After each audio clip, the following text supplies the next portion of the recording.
요한계시록 20장 7절부터 읽겠습니다. 천년이 참에 사탄이 그 옥에서 놓여 나와서 땅의 사방 백성 곧 곡과 마곡을 미혹하고 모아 싸움을 붙이려니 그 수가 바다 모래 같으리라.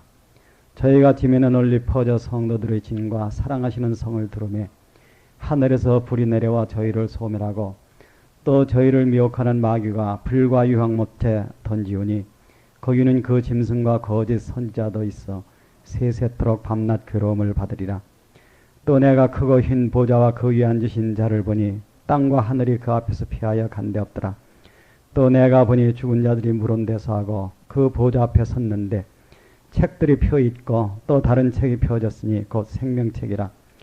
죽은 자들이 자기 행위를 따라 책들에 기록된 대로 심판을 받으니 바다가 그 가운데서 죽은 자들을 내어주고 또 사망과 음부도 그 가운데서 죽은 자들을 내어주며 각 사람이 자기의 행위대로 심판을 받고 사망과 음부도 불못에 던지우니 이것이 둘째 사망 곧 불못이라. 누구든지 생명책에 기록되지 못한 자는 불못에 던지우더라. 기도하겠습니다. 감사하신 하나님 아버지, 주님 십자가 앞에서 우리가 떨고 섰습니다. 겸허하고 낮아진 마음으로 진리를 향해 살게 이끌어 주시옵소서. 마지막 때가 어떻게 된다고 하는 것을 우리는 배우고 있습니다. 인생이라는 것은 한 번 태어났다 어차피 죽는 인생. 무엇이 가장 현명한 길인가 하는 것을 바로 판단하게 하여 주시옵소서. 세상은 인간을 유혹합니다. 마치 천년만년 살 것처럼 그렇게 인간을 속입니다. 아버지 하나님, 이런 데 미혹되지 아니하고 하나님이 정한 자연계 전체와 인생의 길을 우리가 바로 이해하게 하여 주시옵소서. 오늘 잘못 믿으면 내일이 없습니다. 아버지, 진리 안에서 바로 설 수 있게 언제나 이끌어 주옵소서. 마치는 시간까지 성령님께 맡겼습니다. 구주 예수 그리스도의 이름으로 기도합니다. 아멘. 양을 키우는 사람들 얘기에 의하면요, 양들이 겨울에는 떨어져 잔답니다. 여름엔 붙어서 잔다고 그래요. 왜 그러냐 그러니까 겨울에 붙어서 자면 상대가 뜨뜻할까봐, 여름에는 붙어 잔다고 그래요. 왜 그러면 떨어져 자면 상대가 서늘할까봐. 그러니까 좀 순한데 그렇게 미련한 데가 있다고 그래요. 좀 앉을 때 좀 널찍널찍 앉으십시오. 이렇게 붙어 앉지 말고 꼭 양들같이, 양 같은 게 나쁜 건 아닙니다만은, 지난번에 이제 얘기를 하다가 천년왕국은 물리적으로 어떻게 된다 하는 것까지만 얘기를 했습니다. 오늘은 최후의 반란하고 최후의 심판에 대해서 얘기를 좀 해야지요. 말라기서 3장 11절에 보면은요, 그 포도나무 열매가 다 익기 전에 떨어지는 일이 천년왕국에서는 없다, 그런 얘기입니다. 그러니까 열매가 다 익기 전에 떨어진다고 하는 것은 식물을 해치는 균이 있다고 하는 거죠. 사실 이 지구상에는 엄청나게 많은 균이 있습니다. 다른 말로 말하면요, 사실 이 지구라고 하는 것은 생명으로 꽉 차 있어요. 가는 데마다 다 살아있는 게 있다는 거죠. 그런데 사실 그 사람이 죽어야 되는 이유는 그 살아있는 것 때문에 죽는다고 하는 거예요. 그래서 사람 피 속에도 말할 수 없는 균이 지금도 이제 돌아다니고 있죠. 우리가 쌈을 먹을 때 벌레를 씹으면 기분이 어떻습니까? 근데 사실 그게 잘 생각하면 기분 나쁠 게 하나 없습니다. 벌레 씹으면은 쌈이 깨끗하다는 증거야. 그렇지 않습니까? 근데 균은 눈에 보이지 않으니까 먹어대도 상관없이 먹는다는 거예요. 참 눈에 보이고 안 보이고 하는 이 차이가 깨끗한 것과 더러운 것을 구별하는데 오해를 가져오게 그렇게 만든다고 하는 거죠. 요새 갑자기 다이옥신 얘기가 많이 나왔습니다. 그래서 저도 이제 좀 무식하기 때문에 이걸 찾았어요. 영어 사전에서 다이옥신이라는 게 뭔가, 다이라고 하는 얘기는 둘이라는 뜻이거든요. 여기 옥스 하는 것이 이게 산소란 뜻입니다. 그러니까 이제 산소와 결합한 어떤 유기화합물이죠. 이것이 주로 염소계통과 화합을 해가지고 그 치명적인 어떤 그 해를 끼쳐오는데, 다이옥신이 어디에 제일 많이 들었느냐면 월남에 뿌렸던 고엽제, 그게 제일 많다고 그래요. 이거는 처음에는 잘 모른답니다.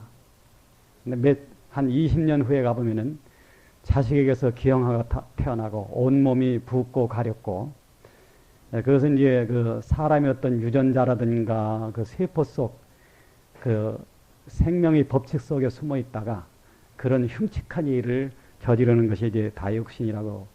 그 이제 모든 그 농약이라든가 이런 것 속에 저 요소가 지금 들어 있어요.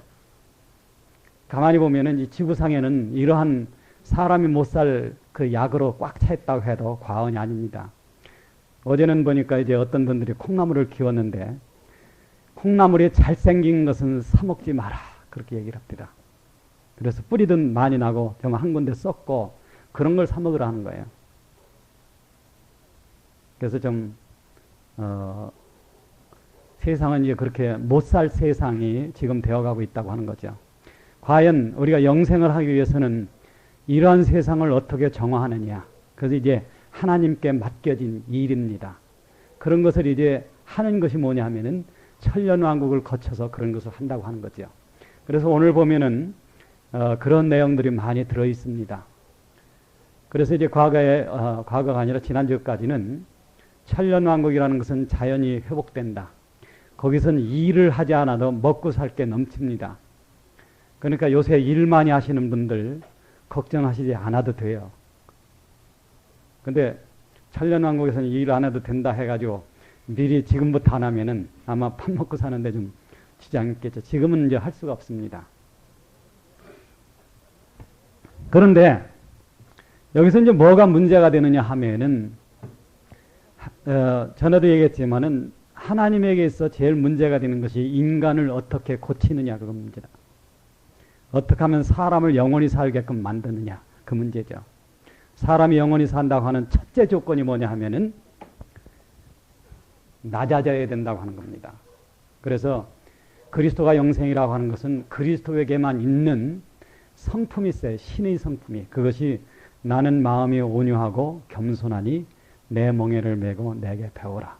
사탄은 에스겔서 28장에 보면 자기가 하나님과 비하려 하고 북극 지폐의 산 위에 올라 높이려 한다. 북극이라고 하는 것은 이상한 곳입니다.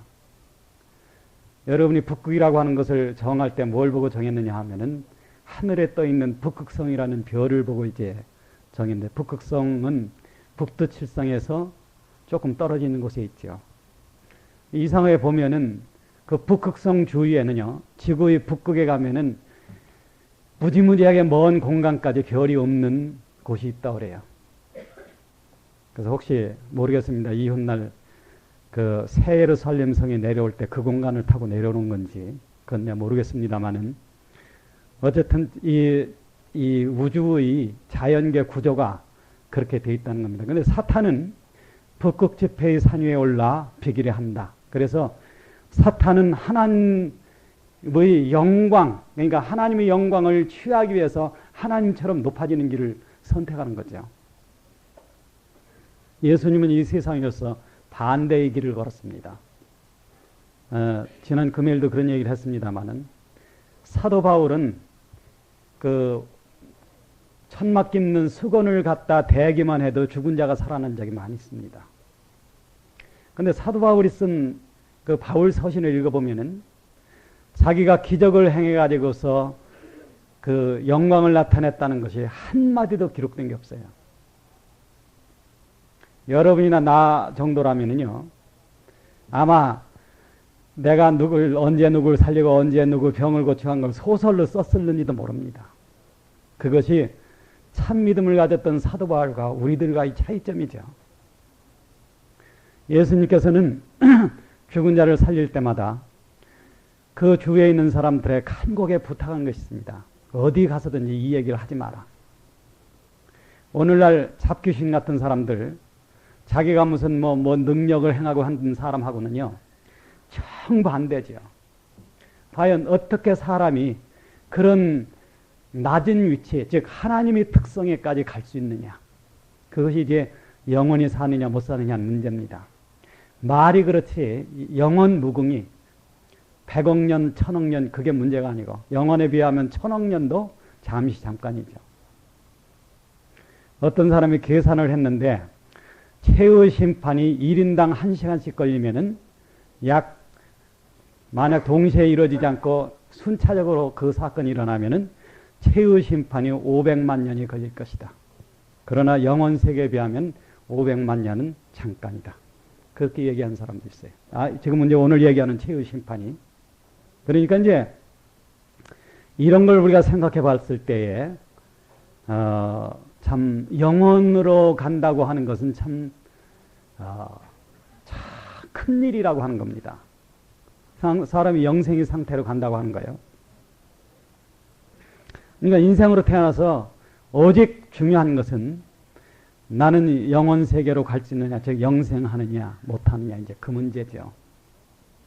근데 이제 불행하게도 세상에 많은 사람들이 눈에 보이는 어떤 일에 정신을 팔리다가 자기가 영원무궁히 죽는다고 하는 것도 모르고 인생을 끝마친다 하는 겁니다. 그건 참 불행하고 어리석기로 말하자면 그처럼 어리석은 게 없는 거죠. 어린아이들이 공을 가지고 놀다 길로 뛰어나가는데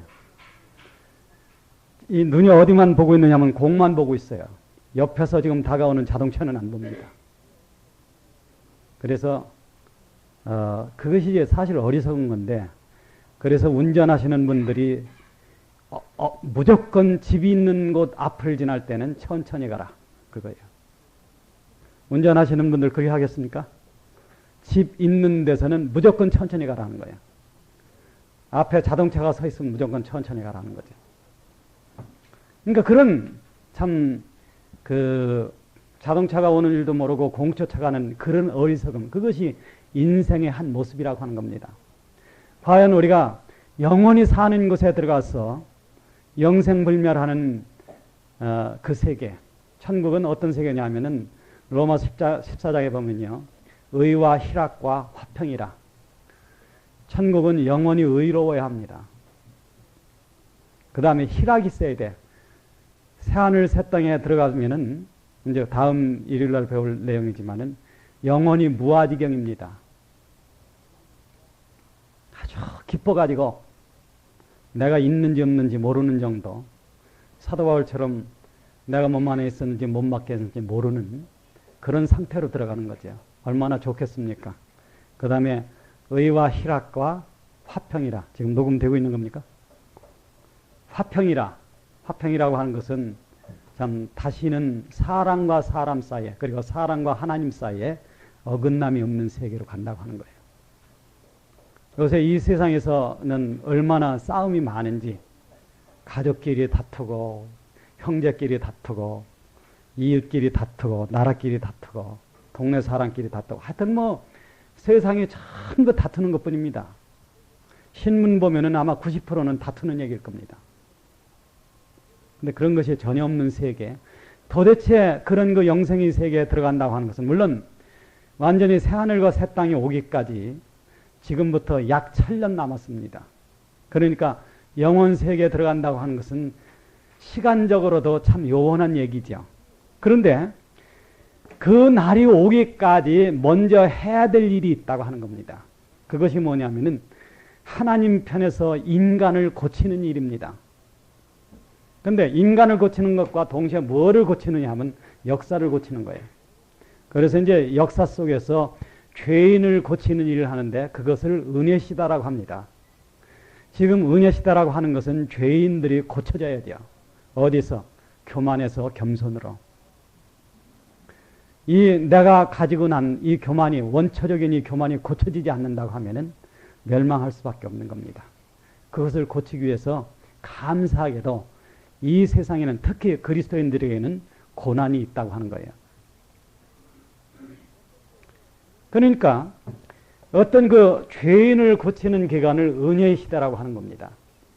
두 번째로 이 역사, 이 세상에서 뭘 고치느냐 하면은 영적 사악을 고쳐야 돼. 즉 그것은 뭐냐면 영적으로 악해진 존재들을 물리쳐야 된다는 겁니다. 그것이 뭐냐면은 7년대 환란이죠. 그래서 이 세상에서 영적으로 사악해진 사람들을 아마겟돈 전쟁에다 모아가지고 죽이는 거예요. 그 전쟁에서 얼마나 처참하게 되느냐 하면은 피가 말굴레까지 찬다. 말굴레라고 하는 것은 하늘에서 내려온 흰 말이죠. 굴레라는 거 어딘지 알죠? 이 다리 윗부분까지. 그러니까 그때 그 아마겟돈에서 죽는 사람들에 대한 얘기가 스가랴서에는 기록이 되어 있습니다. 그때 하나님이 치실 재앙이 일어나니 섰을 때 곧 그 눈이 썩으며 그 입속에서 혀가 썩으며, 그러니까 칼 가지고, 우리 눈에 보이는 칼 가지고 치지 않는데도 그리스도가 하늘로부터 강림하면서 말 한마디에, 그리스도의 말 한마디에 아마겟돈에 모였던 더러운 것들, 그러니까 영적으로 더러운 것들, 그것들은 그렇게 죽는다고 하는 거예요.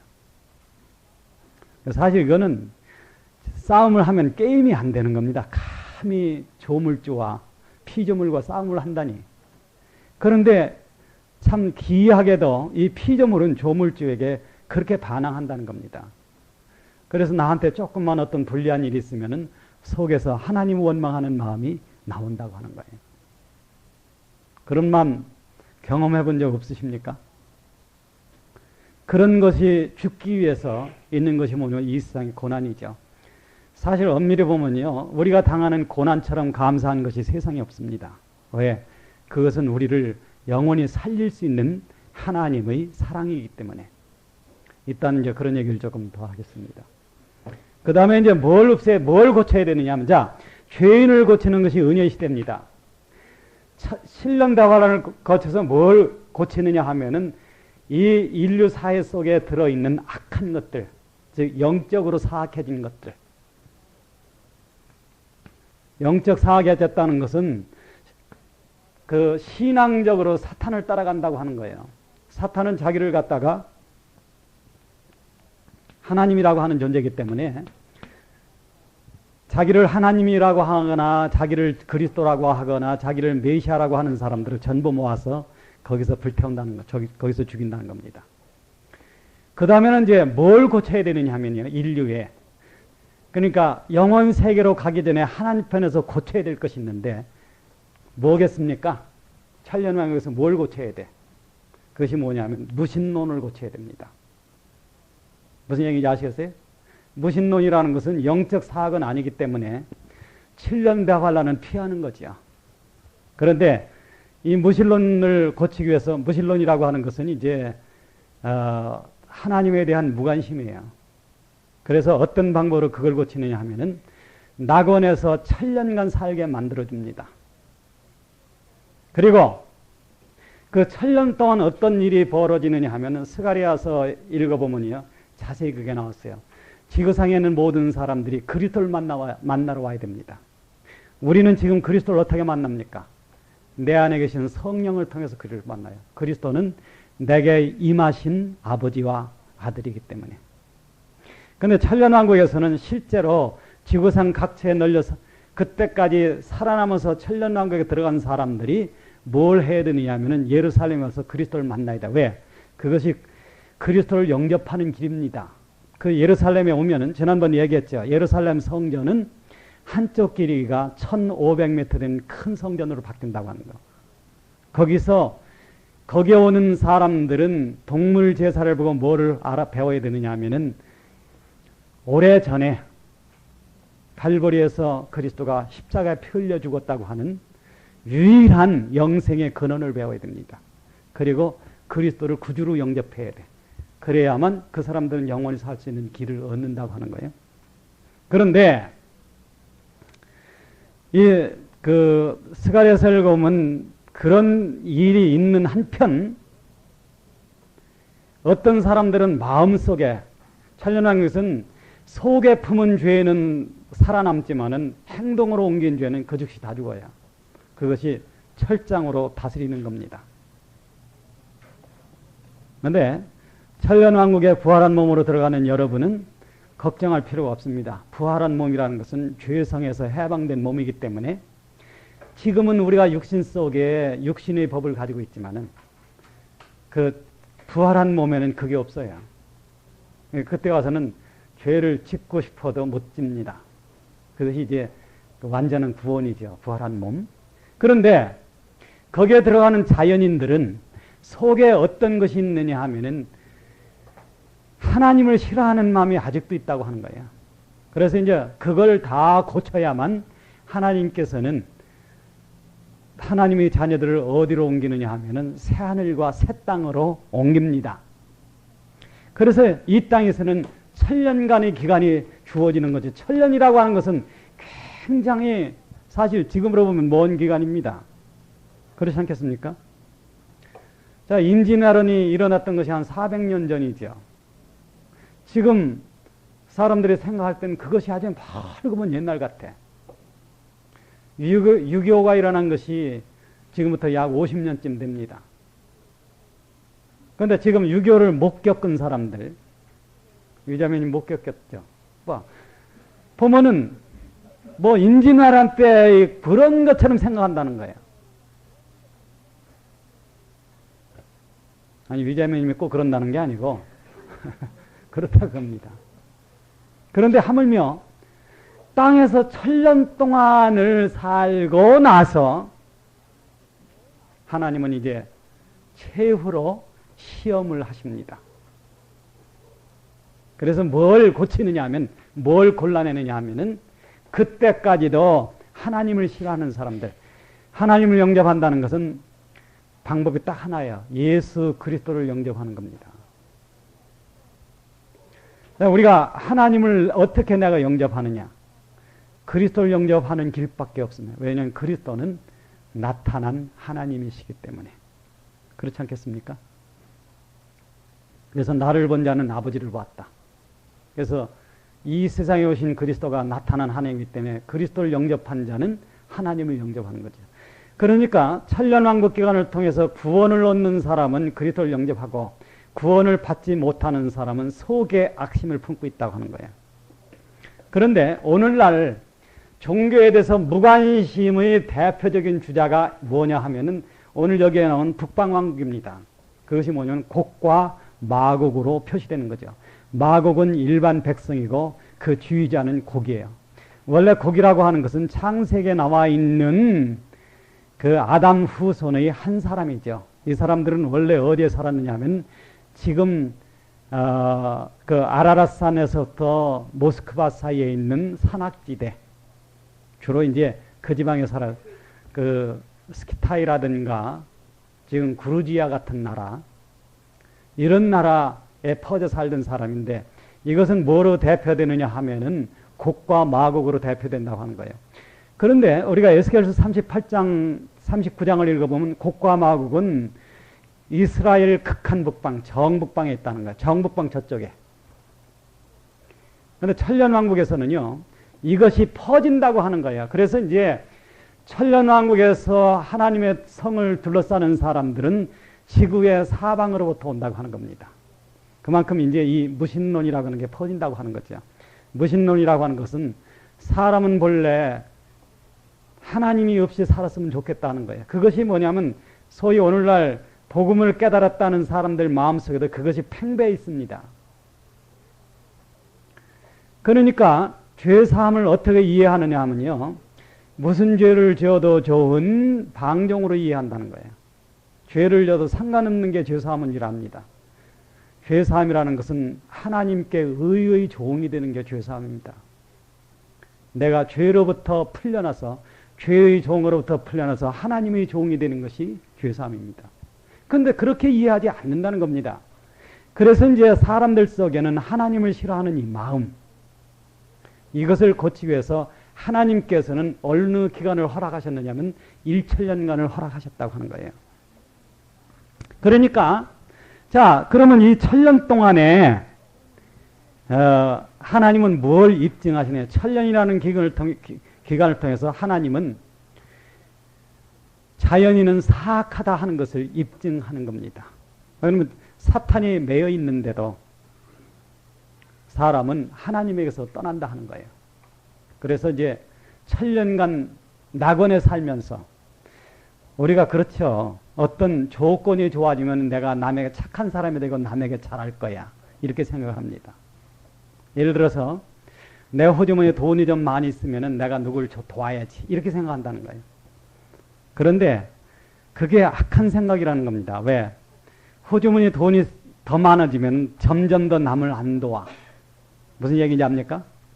그래가지고 뭐를 하느냐 하면 업수 여기기 시작하는 거예요.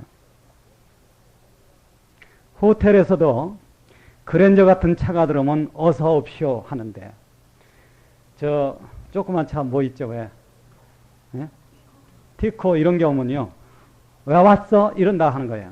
아주 달라져요. 그 속에 있는 사람은 변하지 않았는데 겉의 것을 보고 외모로 판단한다는 겁니다. 그러니까 돈이 많으면 남에게 봉사를 하느냐? 그렇지 않다는 거예요.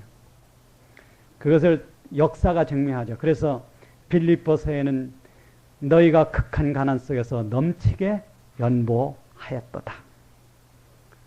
그리스도인들이 남을 사랑하는 사람은요. 99%가 가난한 사람입니다. 그러니까 뭐가 좀 좋아지면은 내가 뭘 해야지. 봉급을 더 타면은 헌금을 많이 해야지. 이거는 잘못된 생각이라는 거예요. 그렇지 않다는 겁니다. 그것이 이제 사람의 생각이라는 거죠. 하나님은 그러니까 자 너희가 지금 불평을 하는데 세상에는 고난이 많아서 못 믿는다고 하니까 한번 낙원에서 한번 살아봐라. 그래서 그 낙원을 1000년을까지 줍니다. 자 이사야서 보면은 100세가 못 되어 죽는 자는 어린아이다. 자 100세가 어린아이예요. 어린아이라고 하는 것은 보통 우리가 5살, 6살 정도죠. 그렇지 않겠습니까? 이게 100세가 5이라고 하면은 적어도 어른은 몇 살쯤 돼야 어른이라고 하겠습니까? 저 식으로 얘기한다면 한 500세에서 600세. 천년왕국 그 낙원이라고 하는 것은 자연적으로 1000년까지 살 수 있는, 1000년 정도 살 수 있는 기후 조건으로 돌아가는 것이기 때문에. 그리고 그 전에 죽는 자는 저주를 받은 것이다. 그 전에 죽는 자는 것은 외형적으로 죄를 나타내기 때문에 죽는다는 겁니다. 물론 저 나이 이후에도 외형적인 죄를 지으면, 즉 죄를 행위로 옮기면 죽습니다. 그만큼 천년왕국은 엄한 거지요. 그러니까 이 천년왕국이라는 것은 현재 있는 모든 균들 이런 것이 없어지는 세계예요.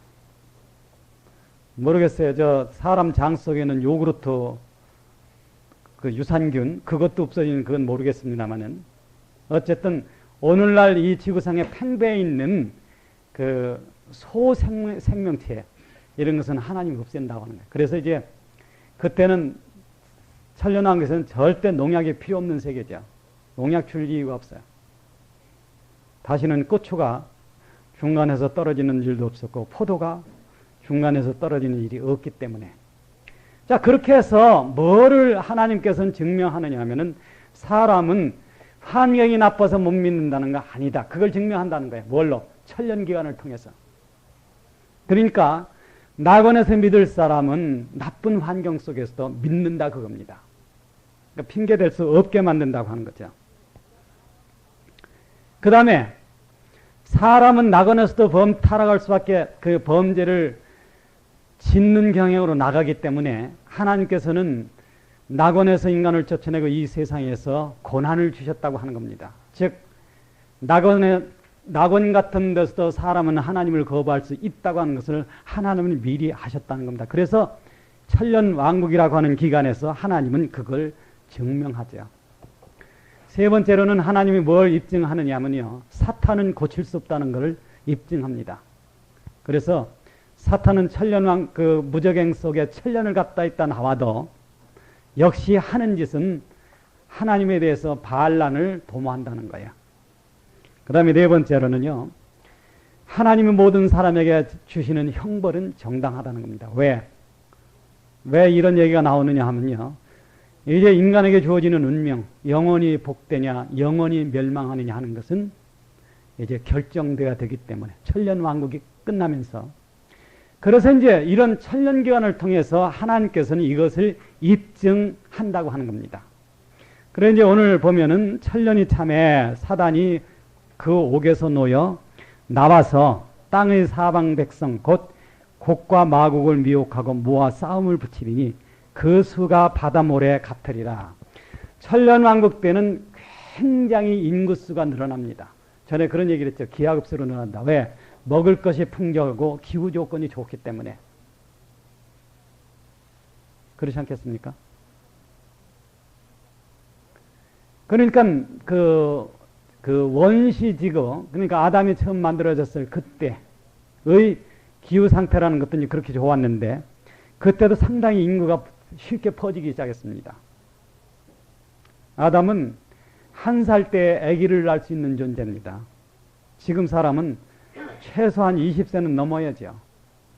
물론 그 전에 낳는 사람도 있습니다만은 그와 같이 좋은 여건 속에서는 굉장히 많은 그 인구 증가가 있다고 하는 거예요.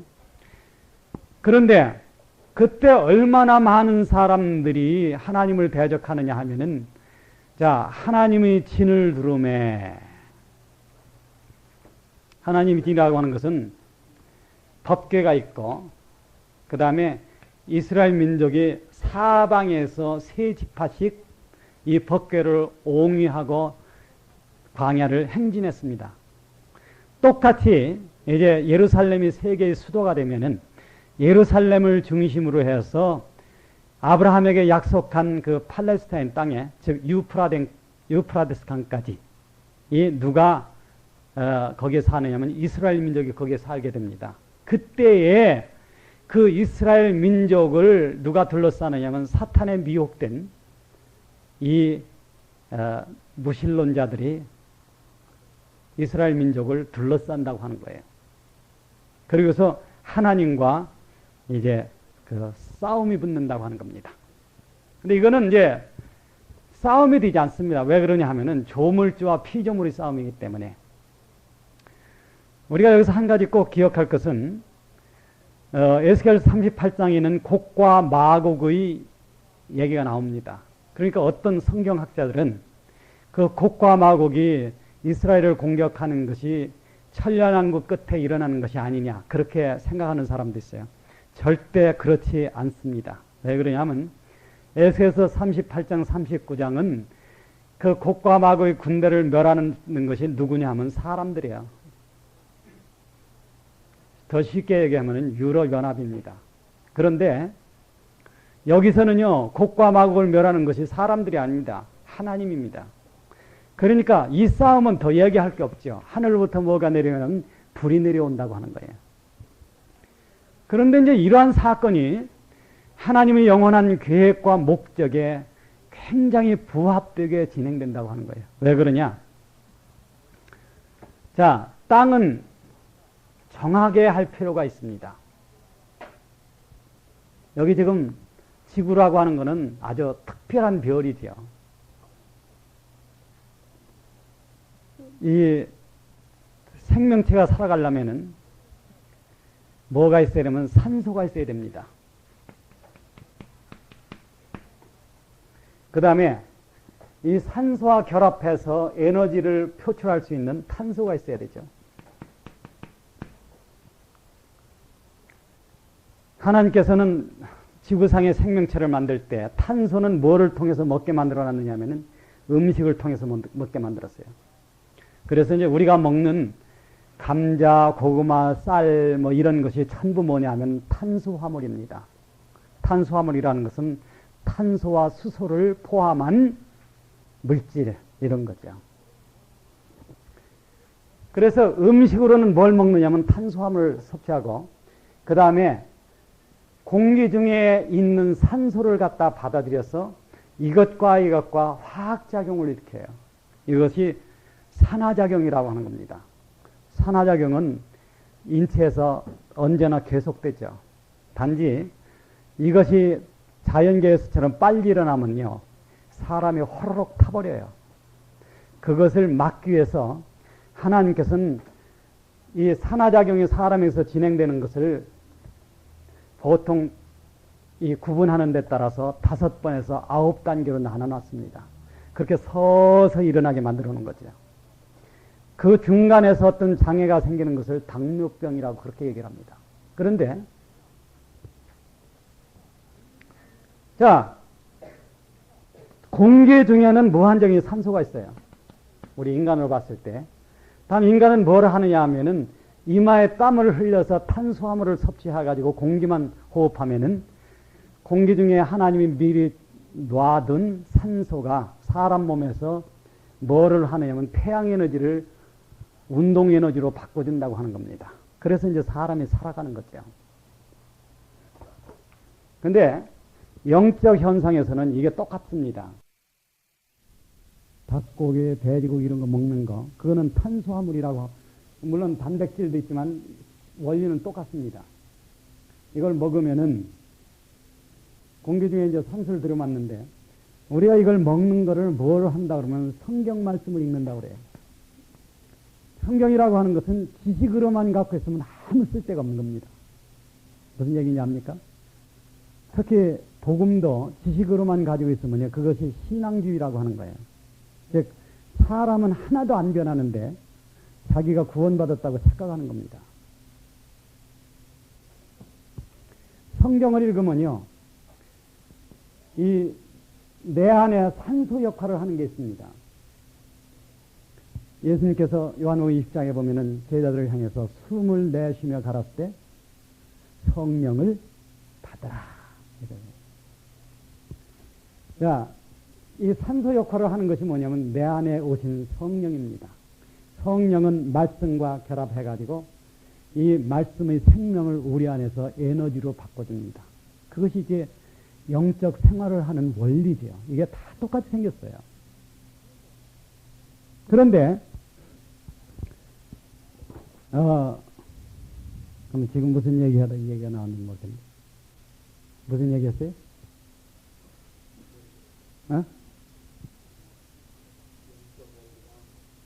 물론 이거 영적 원리죠.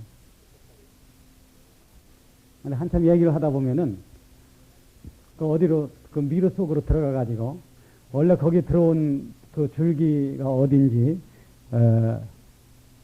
모를 수도 있다고 하는. 어쨌든 여기까지만 얘기를 합시다. 이제 또 그 원래 돌아가서.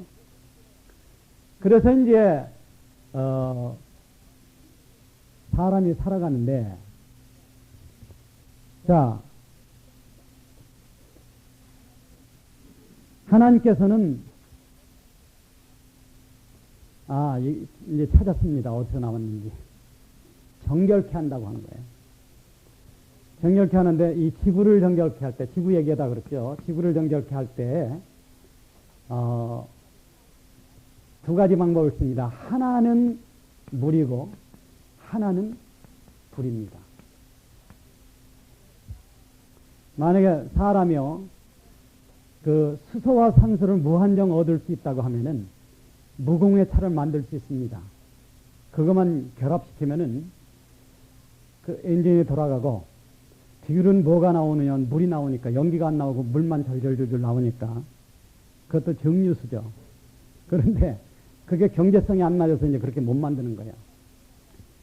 자, 물이라고 하는 것은 아주 신비한 거죠. 산소와 수소가 만나는 이 물이 뭐를 하느냐면 지구를 깨끗게 한다는 거예요. 그래서 한 번 하나님은 지구를 정결케 할 때 물을 사용했다고 하는 겁니다. 그것이 노아의 홍수 얘기예요. 그런데 하나님은 두 번째 지구를 깨끗게 할 때 두 번째는 물을 사용하지 않는다는 거예요. 왜 그러냐 하면은 물이라고 하는 것은 물리적으로 깨끗게 하는 거고, 이제는 화학적으로도 깨끗게 해야 돼, 지구를. 왜 그러냐? 지구에 남아있는 모든 병균들 이런 거 완전히 없애야 됩니다. 영원세계 가기 전에. 그래서 하나님은 무엇으로 지구를 깨끗게 하느냐 하면은 불로 깨끗게 한다는 거예요. 그것이 어디에 써 있느냐 하면 베드로 후서에 써 있는 내용입니다. 베드로서 3장을 한번 읽어보죠. 3절부터 읽겠습니다. 먼저 이것을 할지 말세 기롱하는 자들이 와서 자기의 정욕을 쫓아 행하며 기롱하여 가로되 주의 강림하신다는 약속이 어디 있느냐? 조상들이 잔 후로부터 만물이 처음 창조할 때와 같이 그냥 있다 하니 이는 하늘이 옛적부터 있는 것과 땅이 물에서 나와 물로 성립한 것도 하나님의 말씀으로 된 것을 저희가 부로 이기려 함이로다. 이로 말미암아 그때 세상은 물의 넘침으로 멸망하였을 때 이제 하늘과 땅은 그 동일한 말씀으로 불사르기 위하여 간수하신 바 되어 경건치 아니한 사람들의 심판과 멸망의 날까지 보존하여 두신 것이니라. 경건치 아니하는 사람들의 심판과 멸망의 날, 이건 이제 오늘 조금 이따 배울 내용입니다. 최후의 심판이라고 하는 거. 그런데 그날까지 땅을 보존해 준다. 왜 보존하느냐 하면은 하늘과 땅을 동일한 말씀을, 이 동일한 말씀이라는 것은 물로 지구를 깨끗게 한 그 말씀, 즉 지구라고 하는 것은 물에서 나와 물로 성립하게 한 그 말씀으로 뭘 하느냐면 이제 지구를 깨끗게 해서 불사른다 하는 겁니다. 하기 위해서 그날까지 간수해 두신 것이다. 그런데 하늘에서 내려온 불이라고 하는 거, 오늘 여기 이제 이 말씀이라고 하는 것은 무엇을 하는 거냐 하면은 바닷가의 모래처럼 수없이 많은 사람들, 그러니까 천년왕국에 태어난 사람들, 이 사람들이 하나님을 배반할 때 이 사람들을 불사를 뿐만 아니라 지구를 정결케 하는 일을 한다고 하는 거예요. 그러니까 그때는 엄청나게 지구가 불탈 겁니다. 이게 뭐 눈 깜짝할 사이에 번갓불에 콩고 먹고 그렇게 깨끗나 그렇지 않아요. 지구는 엄청나게 불탈 거라 하는 거죠. 단지 우리가 아직까지 성경에서 못 찾은 거는 지구가 불탈 때 불타기 시작해서 새하늘 새 땅이 벌어질 때까지, 그때까지 구속된 사람들과 육체로 살아남아서 영원 세계에 들어갈 사람들을 어디로 옮기느냐, 그건 아직까지 성경에서 못 찾았습니다. 혹시 하나님께서는 그걸 말씀을 안 해놓으셨는데 그건 모르겠지만 어쨌든 그 과정은 있는 게 사실이니까. 그러니까 이제 지구를 불태우는데, 지구를 불태운다고 하는 것은 이제는 영존하는 것이 있기 위해서, 그래서 하늘과 땅을 불태우는 겁니다. 하늘과 땅을 불태우는 것은 그 히브리서에 보면은 진동하지 않는 것들을 두기 위하여 진동할 것들, 곧 없어질 것들을 하나님이 진동하십니다. 하늘을 흔들고 땅을 흔들 때 이제는 영원히 없어질 것을 다 흔들어서 없앤다고 하는 겁니다. 그러한 것이 이제 오늘 읽은 이 말씀 속에서 나온 얘기 속에 포함이 되어 있다고 하는 거죠. 그래서 이제 지구를 정결케 합니다. 하나님이 불러서 지구를 정결케 하는 이 공기 중에 무슨 균은 공기 중에도 떠다닙니다.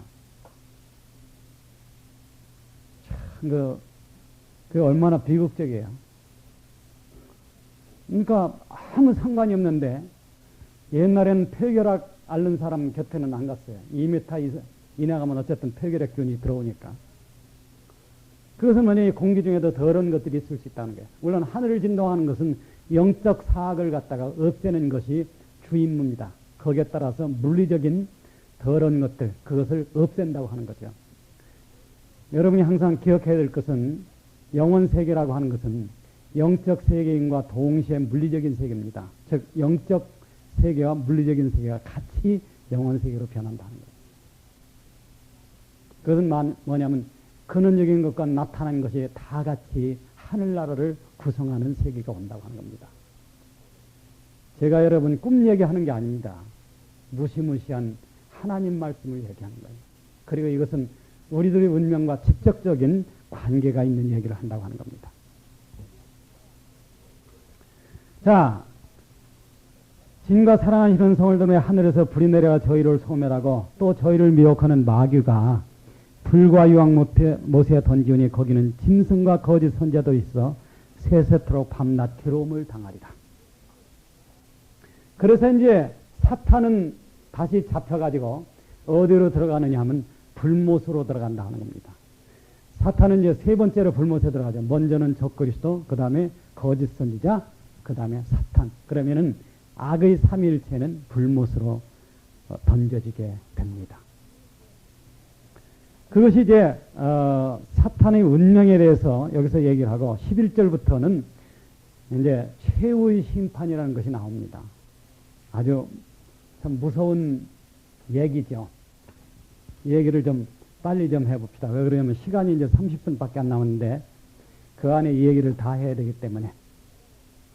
오늘에게는 최후의 심판이라고 하는 겁니다. 그런데 사람들이 꼭 기억해야 될 심판은 인류 역사 속에 5번 있었다는 거예요. 그러니까 지금 학자들 중에는요, 최후의 심판 때 구속받은 사람들도 가느냐 안 가느냐. 말하자면 이제 영화로운 몸을 입은 사람들 최후의 심판에 가느냐. 어떤 책을 읽어보면은 구속함을 받은 사람도 그곳에 간다. 왜냐하면 생명책이 펴 있기 때문에. 실제적으로 최후의 심판에서 구원 없는 사람, 거기에 가는 사람이 100% 멸망한다고 하면 생명책 펴 있을 필요가 없습니다. 안 그렇습니까? 생명책을 왜 대조하느냐는 거예요. 근데 이거는, 이 얘기는 아직도 인류에게는 숙제입니다. 제가 공개적으로는 얘기를 못하지만은, 여러분이 단둘이나 몇이 모여서 얘기를 하면은 제가 거기에 대해서 얘기해 드릴 게 있어요. 그러나 공개적으로는 제가 얘기를 하지 않겠습니다. 그 문제에 대해서는. 왜 그러냐면은 쓸데없이 어떤 교리를 만들면은 머리만 아파지니까. 그런데 어떤 사람들은 구속받은 사람들도 최후의 심판에 간다, 안 간다 그런 얘기를 합니다. 그래서 이제 우리는 뭘 이해를 하느냐 하면요, 여기 지금 심판이라고 하는 것이 5종류가 있다. 이거를 이해를 해야 됩니다. 제일 먼저 필요한 것은 죄인의 심판이죠. 죄인의 심판이라고 하는 것은 영원히 죄를 벗느냐 죄를 벗지 못하느냐 하는 심판입니다. 이 심판은 어디서 이루어졌냐면 갈보리 십자가에서 이루어졌습니다. 이게 가장 중요한 심판이죠. 그래서 누구든지 예수 그리스도를 믿으면은 갈보리 십자가에서 영원히 그 사람에 대한 죄의 심판이 끝난다는 거예요. 이것이 이제 복음입니다. 그러니까 영원 세계 간다는 것은 피 흘려 돌아가신 예수 그리스도 이외에는 없으니까 방법이. 우리를 영원히 구하는 것은 홀로 예수 그리스도 한 분이라고 하는 겁니다. 그것이 이제 기독교의 가장 핵심적인 진리죠. 그 다음에 갈보리 심판을 자기 것으로 거친 사람들, 즉 이것을 뭐라고 하면 복음을 깨달았다 그렇게 얘기하는 사람입니다. 이 사람들은 어떤 심판을 거치느냐 하면 아들의 심판을 거칩니다. 아들로서의 심판. 죄인으로서는 죄를 이길 수 없지만은 아들로서는 이길 수 있다는 거예요. 그래서 너희가 아들이기 때문에 너희가 세상에서 복음을 깨달은 위해 사는 동안에는 너희 속에 있는 죄를 너희 자신이 심판해야 된다는 겁니다. 무슨 얘기인지 아시겠습니까? 그래서 이제 이게 어떻게 되냐 하면은, 자, 그리스도인은 죄를 안 짓고 살 수 있습니다. 맞아요, 틀려요? 맞아요. 왜 그러냐면은, 이게 왜 어렵느냐 하면은 죄가 내 속에 뿌리 박을 때까지 가만히 있으니까 죄를 못 이기는 거지. 자, 약을 세우면 욕심이 잉태한 즉 죄를 낳고. 그러면요, 어떻게 하느냐 하면은 죄를 안 지려면 욕심이 잉태하지 못하도록만 하면 되는 거예요. 그래서 얼마 전에 제가 여러분에게 그런 얘기를 했죠. 여러분이 죄 없는 삶을 살기 원하거든. 여러분 속에 나타난 모든 죄된 생각을 죽이라. 생각을 생각이라는 차원에서 다 죽여야 된다는 거예요. 무슨 얘기인지 압니까? 이것이 마음속에 뿌리를 박아가지고 잉태를 하면은 여기선 2단계로 뭐가 나오느냐면 죄가 나온다고 하는 겁니다. 그때는 이미 늦어요. 그러니까 아들로서 살아가는 심판이라는 것은 어떻게 하는 거냐 하면은 내 속에 어떤 죄된 생각이 나올 때, 죄된 생각이라는 것은 인간의 육신은 죄성, 즉 죄의 성향에 물들어 있기 때문에 기회만 있으면은 죄된 생각을 자꾸 개발해냅니다. 노란 수박 있죠? 그렇지 않습니까? 노란 수박이 파란 수박보다 훨씬 답니다. 어떤 사람이 노란 수박을 봤어요. 그러면은 노란 수박을 본 순간에 어떤 생각이 떠오르냐면 옛날에 내가 노란 수박을 따먹었는데 맛있더라? 그게 탁 올라오는 거예요. 이게 육신의 법입니다, 바로. 여러분, 제가 그랬거든요. 국민학교 졸업하고 동창생들 모인 데 갔는데 우리 동창생이 수박밭이 있어요. 거기 가서 6이 수박 큰 거 한 통씩을 따먹어서 다 먹었습니다. 그리고 오는데 남이밭에 노란 수박이 있어요. 아무도 안 보니까 친구 중에 하나가 그걸 땄어. 오다가 무거우니까 내려뜨렸습니다. 그러니까 깨졌어요. 어찌나 잘 익었는지 한 통씩을 먹고 얼마 안 됐는데 와서 그걸 또 6이 나눠 먹었어요. 그날 밤에 제가 설사를 하기 시작해가지고 3일 동안을 설사를 했습니다. 죄라는 건 뭐냐? 이 육신이라는 것은 죄의 달콤한 기억들을 다 가지고 있습니다. 그러니까 어떤 경험만 당하면은 충동질을 하는 거예요, 육신이. 내 영혼에 대해서. 너 따먹어, 저거. 과거에 따먹으니까 맛있잖아. 이런 것이 특히 어떤 게 많으냐면, 간음하는 일에 이것이 많아요. 그러니까, 이런 생각이 올라오면은 그 즉시 그 생각을 죽여야 된다는 겁니다. 네가 하나님의 아들이거든 이 일을 해라. 그것이 아들로서의 심판입니다. 이것을 최종 결산을 어디 가서 하느냐면 그리스도의 심판대에 가서 하는 거예요. 여러분 지금 이해가죠? 여러분이 참으로 휴거가 되기를 원하거든 죄 없는 세상을 사십시오. 그게 첫째 조건입니다. 왜? 이것이 이긴 자의 기본이기 때문에. 그래서 어떤 죄든지 머릿속에 고개를 내밀거든 철장으로 내려치라는 거예요. 그러면 그 마음은 깨끗하고 밝게 살 것입니다. 그것을 설명하는 것이 요한 1서입니다. 자, 그래도 환난 전에 휴거되기를 원하는 사람이라 하니요. 제1단계로 이 삶의 법은 꼭 지켜야 됩니다. 그렇게 하면은 여러분은 어디서 사느냐 하면은 생명의 성령의 법의 죄와 사망의 법에서 해방한 영안의 삶을 살 수 있다는 겁니다. 이게 가장 중요한 거예요. 두 번째 단계는 지난 금요일 날 얘기했죠. 여러분이 죄 없는 삶을 살거든 그 다음에는 여러분의 목숨을 그리스도를 위해서 바치라는 겁니다. 그것이 가장 정확하고 합당한 그리스도인의 삶이라고 하는 겁니다. 이거는 이제 다른 게 또 얘기를 좀 하고 그 다음에는 뭐가 있냐면 민족의 심판이 있습니다. 민족의 심판은 누가 천년왕국을 상속하느냐.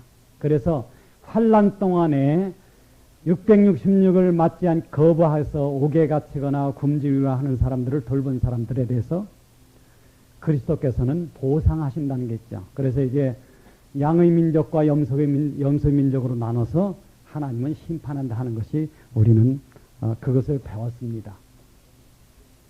그것이 이제 여기 이게 민족들의 심판이고 민족의 심판이라는 것은 이스라엘 민족입니다. 하나님의 말씀을 맡겨 그리스도를 그 민족을 통해서 보냈는데 이 사람들은 하나님을 배반했다는 겁니다.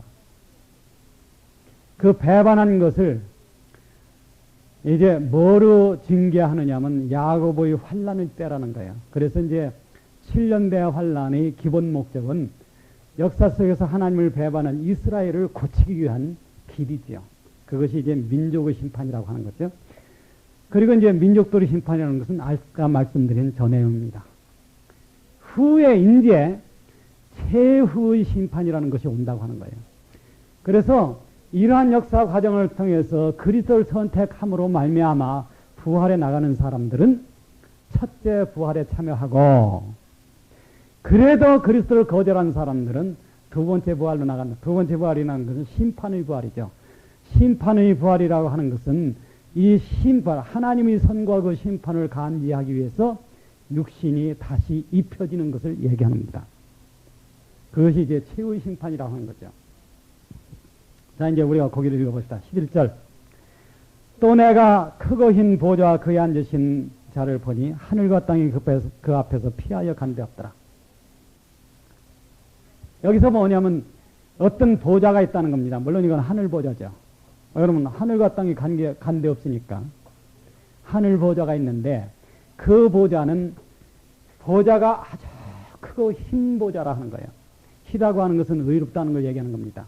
크다고 하는 것은 지존하신 것을 나타내는 겁니다. 거기에 하늘과 땅이 간 곳 없어. 이 하늘과 땅이 간 곳 없다는 것은 두 가지로 이해를 합니다. 첫째는요, 하늘과 땅이 간 곳 없다 하는 것은 사람이 극한 상황에 이르면요, 다른 것이 보이지 않는다는 거예요. 예를 들어서 극악한 죄인이 용서를 깨달았을 때 나와 세상은 간 것 없고 구속한 주만 보이더라. 그런 상태로 갑니다. 내가 엄연히 이 세상에 살면서 구속한 주만 보이는 세계가 열린다 하는 거예요. 사람이 불행은요, 특히 그리스도인의 불행이 뭐냐 하면은 그리스도가 나를 사랑해서 나를 용서했다는 사실이 옛날 얘기로 변해버린 사람, 이게 가장 불행한 사람입니다. 십자가에서 그리스도가 나를 위해 죽었다는 게 이제는 너무 들어가지고 덜컥 알아서 아무런 감흥이 없어. 왜 그렇게 됩니까? 삶이 없기 때문에 그런 거예요. 지식적으로만 믿기 때문에 한 번 한 지식이라는 게 어떻게 새롭게 됩니까? 그러나 낮아진 가운데 살아가는 사람은 언제나 그 소리를 들어도 나한테 감이 온다는 거예요. 참 새롭고 감사하다는 겁니다. 자, 그런 사람들은 이 하나님의 감사 앞에서, 하나님께 대한 감사 앞에서 나와 세상이 간 곳 없는 그런 상태로 간다는 거예요. 첫째가 무한 감사에 이를 때 그런 겁니다. 두 번째, 나와 세상에 간 곳 없는 게 정신이 하나도 없는 것이 뭐냐면은 무한한 공포 앞에 이를 때 그렇다는 거예요. 자, 무한 공포라고 하는 것은 이제 이 크고 흰 보좌 앞에 사람이 있으면은요, 나와 세상은 간 곳이 없죠. 왜? 과연 참으로 지엄하신 하나님을 만나게 된다는 겁니다. 그랬지만은 그리스도의 심판대, 죄인의 갈보리 심판에서 그리스도의 심판대까지 거친 사람은 최후 심판에는 가지 않습니다. 그런데 자, 여기서 너무나 두려운 이 하나님의 존재 앞에서 거기에 서는 사람들은 세상이 간 곳 없는 상태로 간다는 거예요. 두 번째는 물리적으로 해석입니다. 그것은 뭐냐면 여기서 심판이 이루어지는 기간 동안에 지구는 새롭게 된다고 하는 겁니다.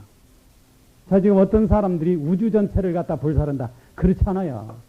여러분, 우주가 어떤 존재인데 전체를 불사릅니까? 뭐하러 그럽니까? 우주 전체를 불사른다는 건 우주 전체가 다시 폭발하는 건데, 우주 전체가 폭발한다고 하는 것은 다시 새하늘 새 땅을 만들기 위해서 얼마가 걸리는지 모른다 하는 거예요. 왜 그렇게 합니까? 하나님은 불로써 현재의 지구를 깨끗게 하면은 지구는 흠이 없이 된다고 하는 겁니다. 그 기간 동안에 그것이 이루어진다는, 심판하는 기간 동안에.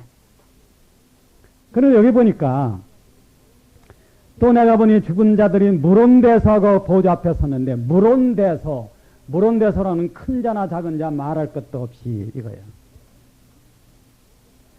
여기서 이제 기준이 뭐냐? 물온대서라고 하는 것은 세상 기준입니다.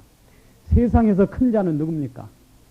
왕이나 임금들이나 대통령이나 무슨 뭐 한가락 하는 사람들이죠.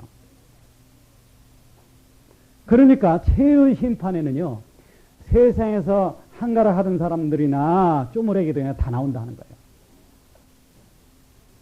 물론 스탈린도 거기 나와야 되고 진시황도 나와야 되고 옛날부터 한가라 느부갓네살도 나와야 되고 나폴레옹도 나와야 되고 다 나와야 됩니다.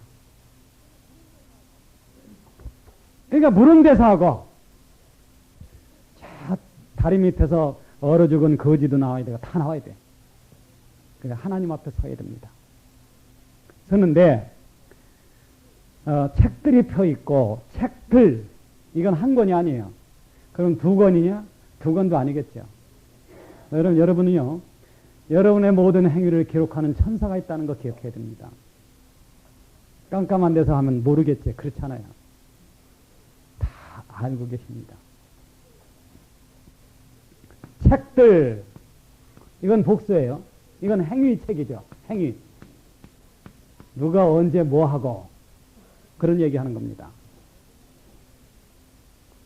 여기에는 나쁜 행위만 기록하느냐? 그렇지 않아요. 좋은 행위도 기록합니다. 왜 그러냐 하면은 영원 세계의 고통은 그 사람이 어떻게 살았느냐에 따라서 결정된다고 하는 거예요. 그러니까 배고픈데 남에게 뭐 한 가지 해줬다. 여러분 그런 거 부지런히 하십시오. 그리스도인들에게, 형제나 자매들에게 여러분이 한 것은 상을 잃지 않습니다. 할 것은 부대찌개라도 끓여가지고 주라 그거예요. 그거 잘하는 겁니다. 책들이 펴 있어. 그러니까 한 가지 우리가 최소한도 안심할 수 있는 것은 세상에서 법 없이 사는 사람들은 영원 세계에서도 스탈린이나 진시황이나 이런 사람들은 말할 수 없이 고통이 적다는 겁니다. 옆에는 뭐가 펴있냐면 책이 펴있는데 이것이 생명책이에요. 자, 이 생명책이라는 것이 요한계시록 21장 27절에 가면 이게 무슨 책으로 되어 있냐면 어린 양의 생명책입니다. 어린 양의 생명책이라는 것은 이 생명책이라고 하는 것은 절대적으로 예수 그리스도와 관계 있는 책이라는 거예요. 예수님이 뭐라 그랬습니까? 너희가 세상에서 나를 시인하면 내가 하나님과 사자들 앞에서 너희를 시인할 것이다. 그게 무슨 얘기입니까?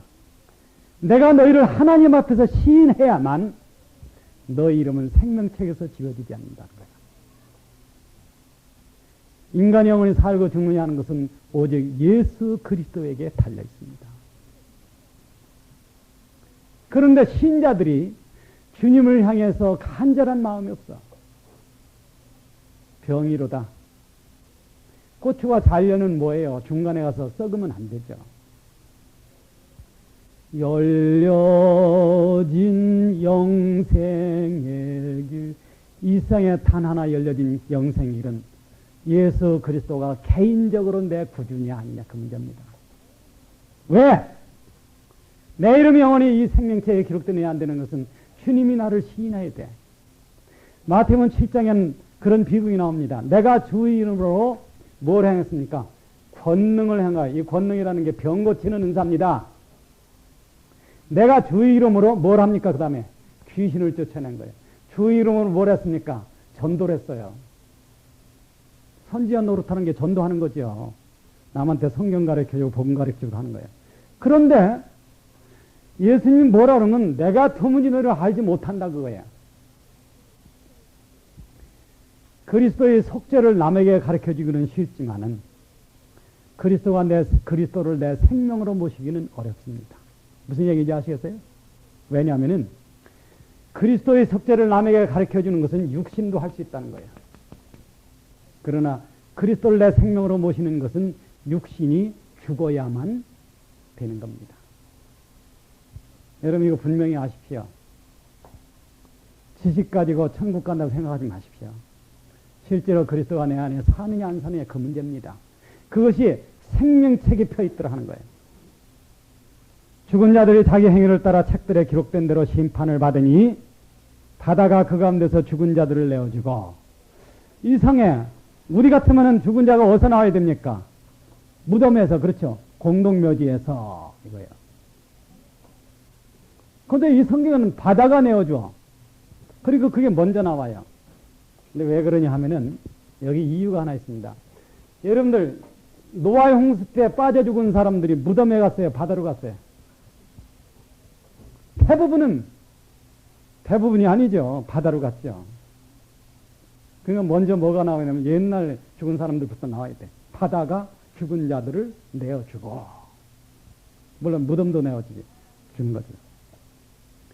사망과 음부도, 여기서 사망이라는 요 사망은 어떤 뜻이냐면 무덤이라고 하는 뜻입니다. 음부라고 하는 것은 이제 지하세계를 얘기하는 거고, 음부에 대해서는 언젠가 별도로 제가 한번 강의를 하겠습니다. 그 가운데서 죽은 자들을 내어짐에 각 사람이 자기 행위대로 심판을 받고 사망과 무도 불못에 던지니 이것이 둘째 사망 곧 불못이라. 누구든지 생명책 기록하지 못한 자는 불못에 던지우리라. 여기 태어나는 사람 모두 생명책에 기록되는 것이 정설입니다. 그리고 자기 나이가 돼서 세상에 사는 동안에 그리스도를 영접하지 못하면 지워져요. 그런데 기록되는 것과 지워지는 것은 엎어치고 둘러치나 똑같은 얘기예요. 그러니까 내 이름이 이 생명책에 기록이 되어 있느냐. 자, 이제 요거를 다른 면에서 우리가 한번 생각합시다. 내 이름이 어떤 책에 기록된다는 것은 반대의 현상이 내한테 일어난다는 겁니다. 내 안에 뭐가 기록된다는 거예요. 그런 거 있죠? 뭐가 기록됩니까? 생명의, 성령의 법이. 생명의, 성령의 법이 내 안에 기록되면 내 이름은 어린 양의 생명책에 기록이 됩니다. 생명의, 성령의 법이 죄와 사망의 법에서 너를 해방하였습니다. 그럼 이 존귀한 신앙을 왜 우리가 모르고 사느냐? 그것은 어디서 등한히 하느냐면요, 죄 없는 삶을 사는 데서 등한히 하기 때문에 그렇습니다. 사람들은 죄 없는 삶을 찾지 않을 뿐만 아니라 정욕을 따라 살아간다고 하는 거예요. 항상 신경을 어디에 쓰냐면 남이 나를 보고 어떻게 봐줄까. 그러니까 어떻게든지 좀 잘 보이려고 애쓴다는 거예요. 사람에게 잘 보이려고 하지 말고 하나님께 잘 보이려고 하십시오. 그것이 똑똑한 사람입니다. 그렇게 해서 안 그렇게 했어요. 신앙에 가장 중요하다는 것은 그리스도가 내 안에 기록되어 있느냐. 기록됐다는 것은 내가 그리스도를 내 생명으로 소유했느냐, 그거예요. 그러니까 그만큼 간절해야죠. 이 세상에서 가장 신앙적으로 더러운 게요, 자기를 하나님이라고 자기를 예수라고 하는 사람들이 따라가는 거예요. 우리나라에 그거 얼마나 많습니까? 무슨 교 많죠. 방송에도 그런 거 나오는 거예요. 왜 그렇습니까? 그것이 간음하는 거고 그것이 우상숭배하는 거기 때문에 그렇습니다. 자녀들아, 너희 자신을 이렇게 우상에서 멀리하라. 그 길이 참으로 그리스도를 아는 길입니다. 그러니까 내 마음에 참으로 그리스도를 사모하는 어떤 게 있어야 되는데 그게 없다는 거예요. 그리고 기독교를 믿는다 하는 것이 겨우 어느 정도냐 하면 어떤 교리적 지식 얻은 것 가지고 다 됐다고 생각해 버린다고 하는 거예요. 날로 간절해서 날로 하나님께 다가가. 그래서 천년왕국 새 천년이 열릴 때 우리는 그곳에서 주를 위해 살고 뭘로? 천년왕국에 태어난 사람들에게 주를 가르쳐주는 영혼을 구원하는 일에 우리가 나간다 하는 거예요. 얼마나 좋습니까? 그 후에 최후의 심판을 거쳐서 새하늘 새 땅이 열릴 때에 그때는 의와 희락과 화평이 있는 지복의 세계로 갑니다. 이것이 분명한 소망이 돼야죠. 이게 소망이 안 되고 막연히 생각해. 그럴까 말까 정도야. 나쁜 표현을 하자면요, 소위 그리스도인들이라는 사람들이 눈이 뭐와 같아요? 동태모자 그러는 거 있죠. 그런 눈이 일어납니다. 똘똘해서 천년왕국도 분명히 보고 산을 새 땅도 분명히 보라는 거예요. 요새 여름철에 수박 못 먹는 사람 기왕 못 먹었거든 천년왕국 생각하라 하는 겁니다. 그땐 수박이 얼마나 좋을지 모릅니다.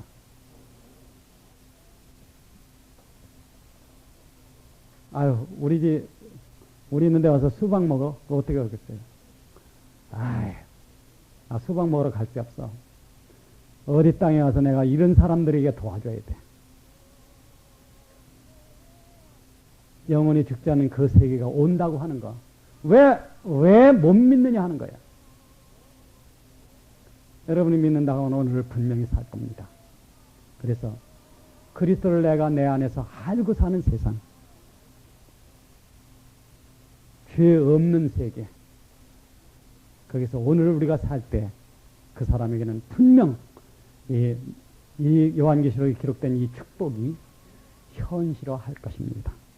그 증거가 된다고 하는 거예요. 다음 일요일에는 새하늘 새 땅에 대해서 이제 이 천년왕 것보다 훨씬 큰 축복의 얘기를 우리가 배워야죠. 다시는 이별이 없고 다시는 눈물이 없고.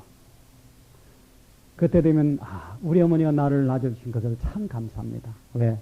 내가 태어났기 때문에, 부모가 있어 내가 태어났기 때문에 나는 이런 좋은 세상을 만나는 게 아닌가. 그렇게 이제 생각할 날이 올 것입니다. 기도하겠습니다. 감사하신 하나님 아버지, 어떻게 살아야 될지를 우리는 생각해 봤습니다. 아버지 하나님, 예수 그리스도 이외에는 나와 세상에 간 거 없는 그 세계를 열어주시옵소서. 저희들에게서 잘못된 것은 고쳐주시고, 살아도 주님으로 말미암아 살고 죽어도 주님으로 말미암아 죽는 큰 축복을 허락해 주시옵소서. 우주와 온 세상과 인류를, 그리고 개인을 하나님 아버지는 아버지 아들 예수 그리스도로 말미암아 구원하셨습니다. 아버지 하나님, 이 존귀한 복음, 귀한 사실이 우리들의 삶에 있어서 가장 중요한 생명이 되고 생명의 원리가 되게 하여 주시옵소서. 그 아버지와 그 아들이 내 안에 사실 때 성령은 내 안에서 역사하십니다. 그리스도의 피로 말미암아 죄사함을 받은 그날부터 무궁한 생명의 성령이 능력으로 임하시고 역사한다는 것을 우리 알고 더 낮아지고 간절해져서 주님을 사모하는 그 마음으로 살게 하여 주시옵소서. 구주 예수 그리스도의 이름으로 기도합니다. 아멘.